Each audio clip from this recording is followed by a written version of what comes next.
रस्त्याकडील धोकादायक विहिरींचा शोध घ्या. अपघात रोखण्यासाठी आपदा मित्रांची जिल्हा पातळीवर विशेष मोहीम राबविण्याची मागणी. तांदुळवाडीतील भीषण दुर्घटनेनंतर आपदा मित्रांचा पुढाकार. जीवितहानी टाळण्यासाठी जिल्हा पातळीवर सर्वेक्षणाची मागणी.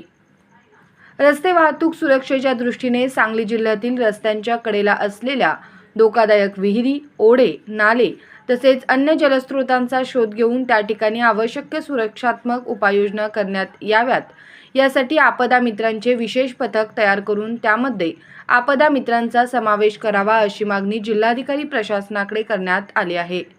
याबाबतचे निवेदन आपदा मित्रांच्या वतीने जिल्हाधिकारी कार्यालयात सादर करण्यात आले. अलीकडेच सातारा-सोलापूर महामार्गावरील तांदुळवाडी येथे रस्त्यालगत असलेल्या धोकादायक विहिरीमुळे भीषण अपघात घडून 8 जणांचा दुर्दैवी मृत्यू झाला. या घटनेनंतर रस्ते सुरक्षेचा प्रश्न पुन्हा एकदा ऐरणीवर आला असून अशा धोकादायक ठिकाणांचा शोध घेऊन तातडीने उपाययोजना करण्याची गरज अधोरेखित झाली आहे. रस्त्यांच्या कडेला असलेल्या उघड्या व संरक्षक कठडे नसलेल्या विहिरी, खोल ओढे, नाले आणि अन्य जलस्रोतांमुळे अपघातांची शक्यता वाढत असून अनेकदा मोठी जीवितहानी होत आहे. त्यामुळे जिल्हा प्रशासनाने सर्वेक्षण मोहीम राबवून अशा धोकादायक ठिकाणांची नोंद घ्यावी व आवश्यक त्या सुरक्षात्मक उपाययोजना कराव्यात अशी मागणी निवेदनात करण्यात आली आहे.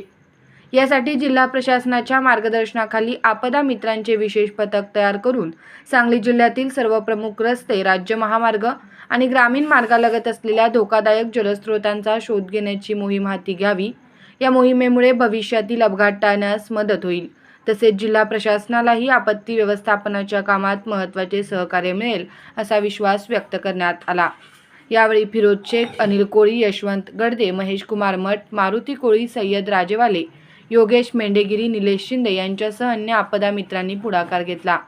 या शोध मोहिमेसाठी जिल्हाधिकारी प्रशासनाने लवकरात लवकर सकारात्मक निर्णय घेऊन आवश्यक सहकार्य करावे अशी मागणी निवेदनाद्वारे करण्यात आली आहे.